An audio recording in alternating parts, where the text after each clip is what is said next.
매주 목요일 돈의 흐름을 읽는 시간 머니 트렌드입니다. 오늘은 하나은행 여의도골드클럽 강원경 부장과 함께합니다. 안녕하세요. 안녕하세요. 네. 지난 시간에는 ELS의 진화 어떻게 되고 있는지에 대해서 설명을 해주셨는데 네네. 이번에는 펀드, 재간접 투자 여기에 대해서 좀 설명을 해주신다고요. 구체적으로 네. 어떤 내용인가요? 네. 지난 2007년, 8년에 걸친 금융위기 이후에 우리 한국의 펀드 시장의 트렌드는 많이 바뀌었다고 네. 이제 분석이 되고 있습니다. 특히 그 금융위기 이후에 그 개인 중심의 공모펀드에서 기관 중심의 1임 또는 사모펀드로 그 트렌드가 크게 변화가 되어 왔는데요. 2013년 말 현재로 봤을 때 펀드나 1임 자문형, 신탁 등 이런 간접 투자 시장의 규모는 1235조 원에 달하는데요. 2011년 대비 23%가량 증가하였습니다. 그 세부 내용을 보면 간접 투자 시장 중에 각각이 차지하는 비중이 펀드가 27%, 1임 자문형이 33%, 그리고 신탁이 40% 정도입니다. 네. 국내 간접 투자 시장 트렌드 변화를 조금 더 자세히 보겠습니다. 글로벌 간접 투자 시장의 발전 단계는 투자자 구성에서 개인과 법인, 그리고 투자 전략을 전통적 투자나 대체 투자 이렇게 구별을 했을 때 크게 세 단계로 구별이 됩니다. 국내 간접 투자 시장의 발전의 1단계는 네. 금융위기 이전인데요. 이 시기에는 개인 투자자 중심의 주식형 공모펀드 시장이 성장하였습니다. 네. 주식형 공모펀드 시장 규모는 2007년에 125조 원에 달했던 것이 2009년 106조, 2011년 79조로 많이 줄었다가 2013년에도 72조 원으로 역시 공모펀드는 점차 줄어드는 상황이었는데요. 네. 그러다가 금융위기 이후에 연기금, 특히 기관 자금들이 빠른 성장에 기반을 해서 1임 사모펀드를 위시로 해서 대체 투자 시장과 함께 성장을 하였습니다. 이 투자 전략 및 상품 다양성이 확대되는 등 이 2단계와 3단계가 동시에 진행이 되었는데요. 이 시기에는 사모펀드가 두각을 나타냈습니다. 2007년 97조 원에 달하던 것이 2009년 109조로 100조를 돌파했고 2011년 110조, 2013년에는 147조 원이 달하는 수준까지 증가하였습니다. 네. 이와 함께 투자 1인 펀드라고 하는 것도 2011년 260조에서 2013년 말로 331조로 크게 증가하였습니다.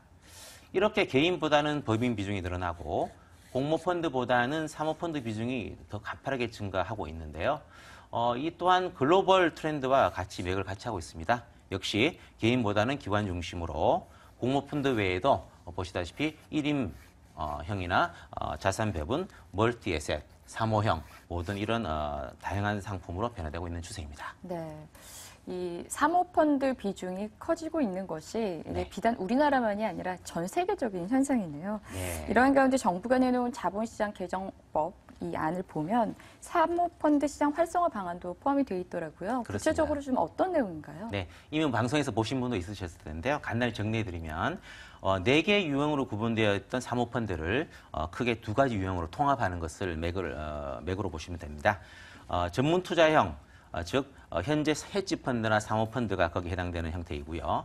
두 번째 형태가 경영 참여형 사모펀드라고 해서 현재 PEF나 기업 재무 안정 PEF를 의미하고 있습니다. 네. 이렇게 크게 2가지 유형으로 통합되는 것을 포커스로 보시면 되겠습니다. 네.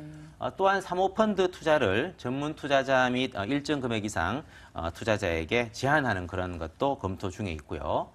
공모 재간접 펀드를 통해서 일반 투자자들, 즉 소액 투자자들도 사모펀드 투자에 참여하도록 허용하는 것도 내용에 포함되어 있습니다. 또한 전문 투자형 사모펀드를 운용하는 전문 운용사를 선정할 때 요건을 조금 더 까다롭게 했는데요. 자기 자본 요건 5억 이상, 그리고 등록제로 운영하는 등 이 라이센스를 일원화할 예정으로 되어 있습니다. 네. 네. 이렇게 좀 기준이 있잖아요. 사모펀드를 가입할 수 있는 기준이 있는데 네. 이렇게 되면 기관이나 고액자산가의 투자 환경만 좋아지는 게 아니냐 뭐 이런 네. 얘기도 있는데 어떻습니까? 맞습니다. 그런 말씀 많이 주시는데요. 꼭 그렇게 볼 수는 없는 게 그 내용에 포함되어 있습니다. 말씀하신 대로 기관이나 고액자산가 대상으로 사모펀드가 활성화되고 성장해 왔기 때문에 그 부분에서의 그 성장이 눈에 띈 것은 사실인데요. 다만 사모펀드 시장 활성화를 위해서 이 어떤 제도가 개편되면서 정부의 정책 의지가 전체적인 시장의 활성화에 있기 때문에 이 간접투자 시장에서의 그 어떤 성장과 함께 네. 개인 투자자들의 어떤 투자 확대가 포함되어 있습니다. 즉 공모 재간접 펀드라고 해서 네. 직접적인 사모펀드 투자를 소액 투자들이 할 수 없기 때문에 일반 투자자들은 재간접을 통해서 이 사모펀드 투자가 허용되고 있는데요. 사모펀드 설립, 운용 이런 데 대한 규제 완화 등이 이 자율성 확대에 따른 상품 다양성 증대로 이 개인 투자들도 투자 수요가 확대될 전망입니다. 네. 또한 그 사모펀드 시장 진입 규제가 완화됨에 따라서 이 공급 시장, 즉 시장의 공급도 아주 활성화될 것으로 보인다고 하겠습니다. 네. 네. 요즘 사모펀드에 대한 관심 굉장히 많은데 특히 뭐 강남 아줌마들이 네. 여기에 굉장히 관심이 많다. 이런 기사들 그렇습니다. 많이 나오고 있습니다. 네. 그런데 그냥 뭐 고액자산가가 아니더라도 네. 사모펀드에 가입할 수 있는 방법 어떤 것들이 있습니까? 네, 이런 어떤 그 질문뿐 아니라 실제적으로 고객분들이 투자에 관심이 많다 보니까 네. 저희 질문을 많이 받습니다. 그러다 보니까 저희 같은 금융기관이나 각종 금융 그 단체들이 다 상품들을 맞추어서 내놓고 있는데요. 좀 그 내용을 말씀을 간단히 드리자면 은행이나 증권사 등 이 판매사 측면에서 말씀을 드리겠습니다. 일반 투자자 대상으로 공모 재간접 펀드 형태를 사모펀드로 판매를 하고 있고요. 고액 자산가 즉 하이넷월스 대상으로 사모펀드가 아무래도 좀 중심적으로 영업 전략을 확대하고 있는 건 사실입니다. 네. 예를 들자면 해당 업무 수행을 위해서 그 금융기관별로 우수 인력의 자체 육성을 강조하고 있고요. 또 운영 노하우 공개를 통해서 각 금융그룹 차원에서 경쟁력 확보에 열을 올리고 있습니다.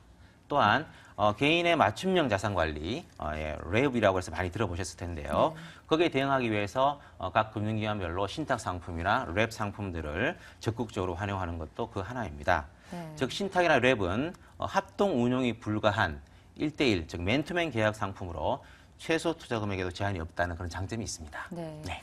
이런 상품에 대한 정보를 얻으려면 아무래도 PB분들한테 좀 많이 평소에 자기의 어떤 투자 성향이라든지 이런 것들을 좀 이렇게 말씀을 해두는 게 좋을 것 같네요. 그렇습니다. 네. 네. 이런 상품이 나왔을 때, 이런 게 있습니다. 이렇게 정보를 받을 수가 있을 것 그렇죠. 같아요. 네, 중요한 대목입니다. 네.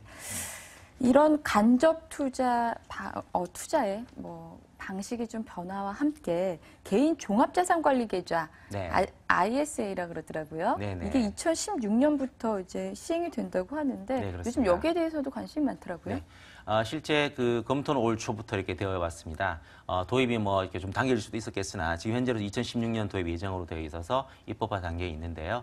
말씀대로 ISA 즉 Individual Savings Account라고 해서 네. 개인 저축 계좌 이렇게 해석할 수 있겠습니다. 만능 통장이라고 네네, 하더라고요. 다양한 네. 장점이 있습니다. 물론 아직은 도입 단계이기 때문에 미리 사전에 좀 적극적으로 검토하신 다음에 어떤 가입이나 상담하시면 좋겠습니다. 올 3월에 금융위원회가 바로 이 개인 종합자산관리계좌 ISA를 적극 검토하겠다고 입장을 밝혔고요. 청와대를 거쳐서 이 회의, 각종 회의에서 이 개인 종합자산관리계좌 도입을 검토했습니다. 네. 그 후속 조치로 규제 개혁 점검 회의가 이를 이제 자세히 규정하게 되었는데요. 말씀대로 2016년 도입을 목표로 하고 있습니다.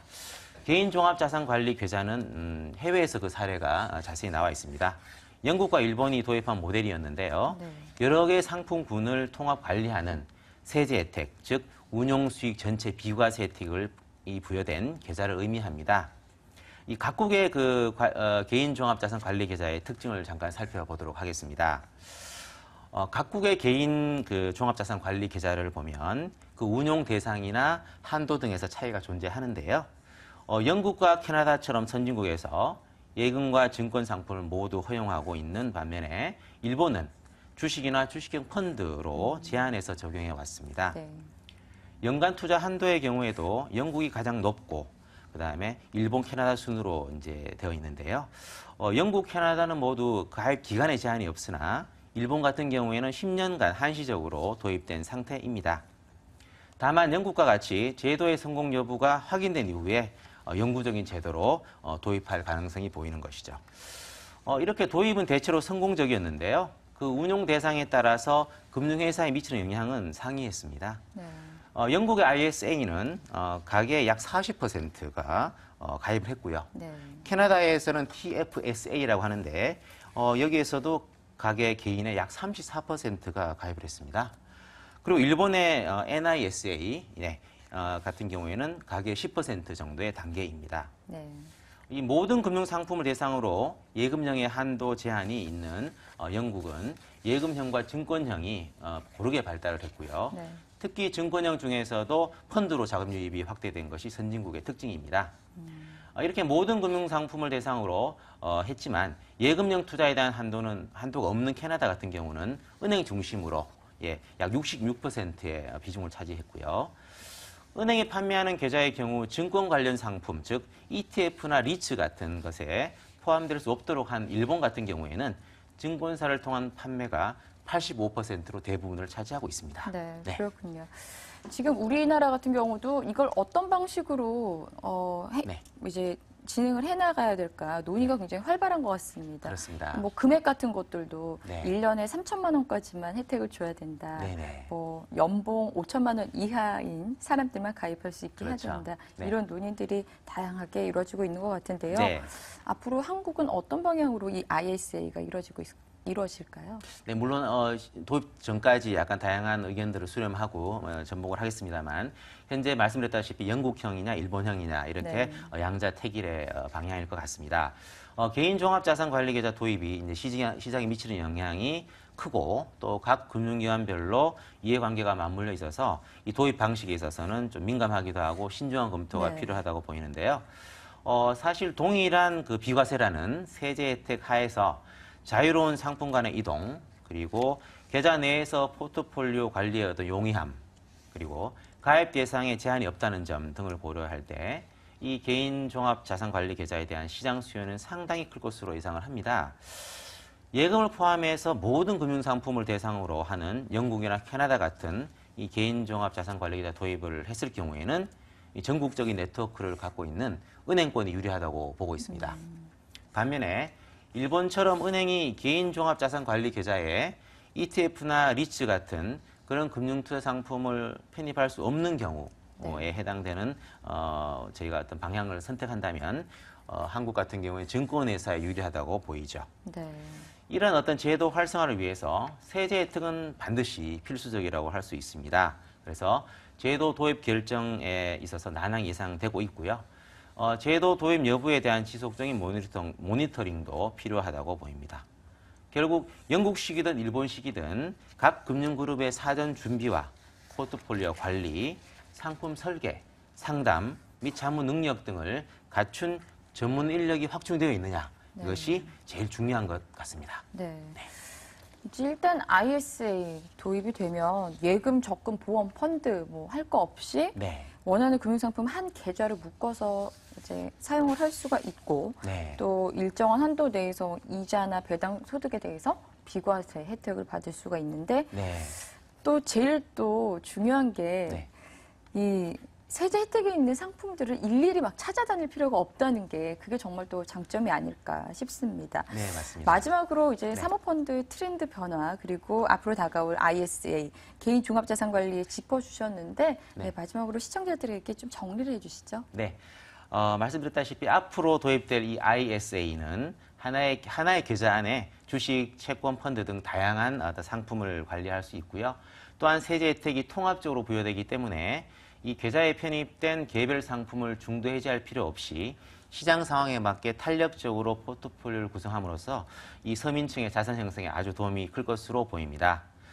또한 일반 투자자들에게도 다양한 자산의 투자 기회를 부여하는 사모펀드가 시장에서 활성화되고 있기 때문에 그 트렌드를 잘 활용하고 모두 각자가 자기에게 적합한 상품을 고를 수 있는 기회로 삼길 부탁드리겠습니다. 네. 네. 사모펀드에도 좀 관심 있는 분들 은행에 가서 PB분들에게 좀 말씀을 한번 해보시면 어떨까 싶습니다. 네. 또 ISA 내년부터 시행된다고 하니까요. 여기에 대해서도 미리 좀 대비를 했으면 좋겠습니다. 기고만장 오늘 여기까지 준비하겠습니다. 부장님 고맙습니다. 감사합니다. 네, 기고만장 오늘 여기까지 준비했습니다. 저는 내일 다시 뵙겠습니다. 고맙습니다.